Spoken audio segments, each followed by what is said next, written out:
we loved it. Yeah. Because I think we both really adore comedy, so to have an opportunity to do that in the show, we felt like we got to do a bit of everything. You know, it was, you know, very dramatic at points, very funny, very sexy.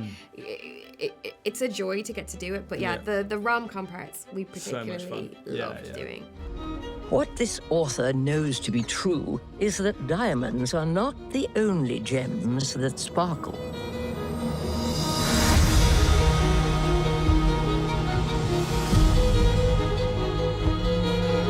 Last season, obviously, we knew that Penelope was Whistledown, but this year, because she's in the lead role, you actually get to see from her POV what it feels like to be Whistledown.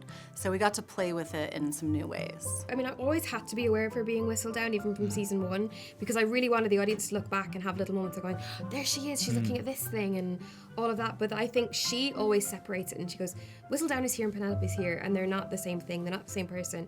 But you see it slowly creeping together a little more in season 2. In season 3, it's staring her in the face. So it's interesting, that conflict in her. She's really starting to go, oh yeah, that might be a big part of me, actually. And there's that point where she has to write about herself, and I think she Yeah. you say like it would be weird if The she thing didn't. is, she's an equal opportunity, I don't want to say offender, because I don't feel like she does it to be mean, but she knows what she has to do. Journalistic integrity, you know. Main goal, definitely Whistledown for me. Okay. Let's get it on, baby. Let's get it on. Get my daughter married happily. Encourage them all, basically. That's my main goal. You've got a couple that you need to get rid of this season. One I'm nervous of as well. I think my main goal at the start of this season was to take the foot off the gas, but then that gets derailed and thwarted, so the foot goes back on. I've had the best time working with Claude's. Yeah, the best. I feel like I'm like, yes, the best, I love her. But I did, I loved every minute. We had great text, we had great scenes, we explored a lot of the characters and a lot of what it is to be two young girls in the situation that they're in, and finding a husband and what that means, and navigating life and learning from each other, because they are very different. Is that our brother? Colin? Brother. Under what foreign sun did you apparently get so sturdy? Well, I got to work with Jack Murphy, our choreographer, and we worked on like his walk back into society and kind of like embodying that. But yeah, it was really interesting working with all the departments, you know, hair and makeup, costume design, like to really feel like he'd had like this full sort of gap year experience, and then coming back into society and feels like he's got a new sense of confidence and can navigate his way through much easier, and then tries to help someone navigate her way through as well. But doesn't work out for the best. Or does it? No, yeah. It was a very exciting first day. I was very nervous. I think my first day was meant to be with all of the Bridgertons, and I was meant to play piano to you all. God. But they were very nice and realised that I probably would have absolutely fallen to pieces, which I think I did anyway. So they moved that to the second day. And I had a really nice little scene with Mama Ruth first, and we had like a rehearsal before, and I'd met her during prep and everything, so it was nice, and I was literally like this the whole time. If a husband is what you seek, let me help you. Are we not friends? Friends. To have an opportunity to do that in the show, we felt like we got to do a bit of everything. You know, it was, you know, very dramatic at points, very funny, very sexy. It's a joy to get to do it, but the rom-com parts we particularly loved doing. I think this is the first year that we've properly featured underdogs as the main characters of the season. You have Penelope, who's obviously a wallflower, and then Colin, who is the third son, who hasn't quite found himself in many ways.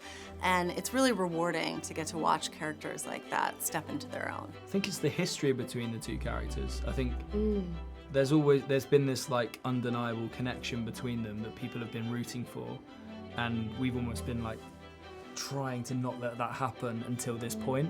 So to finally see these characters like live that journey, I'm excited. Yeah, and they're underdogs, and everyone roots for an underdog. I think a lot of people will see themselves in Pen and Colin and go, yeah, I felt like that. Whereas like the Duke and Daphne were super cool, as were, you know, Anthony and Kate, and now I'm like, oh yeah, these two schmucks, like, you know.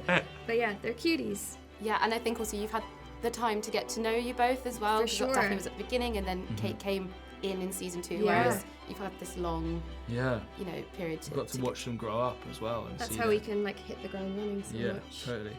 Not messing around. I think the coming together of a couple that we've been witnessing, the will they, won't they. I think that's the lovely thing this time. And the actors as well. Yeah, We're really rooting for Nicola and Luke. I think, you know, they're phenomenal, and to be able to, you know, put them into the light and have their work shown is amazing.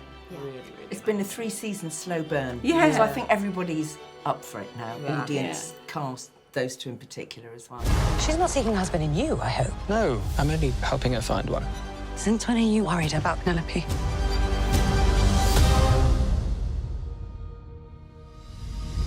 I want to really quickly ask you about Eloise, because of I also found myself being like, I don't care about a man. Why are you two not friends? I know. Was that really difficult? It is, and actually completely selfishly, because I love film with Claudia and I didn't get to as much. So that sucked, you know, because she's, you know, and Luke has some gorgeous scenes with her this season as well, but she's so lovely to act with. She's a really generous actor. She's so talented that like she makes you want to like up your game. But I think it plays out in quite a real way, because friendship breaks are devastating.